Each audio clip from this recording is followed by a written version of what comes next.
tayong lahat tayo. Kung araw-araw ay Pasko sa buong mundo, walang away, walang gulo.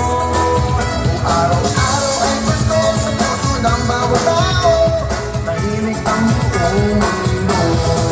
Kung araw-araw ay Pasko sa buong mundo, walang away, walang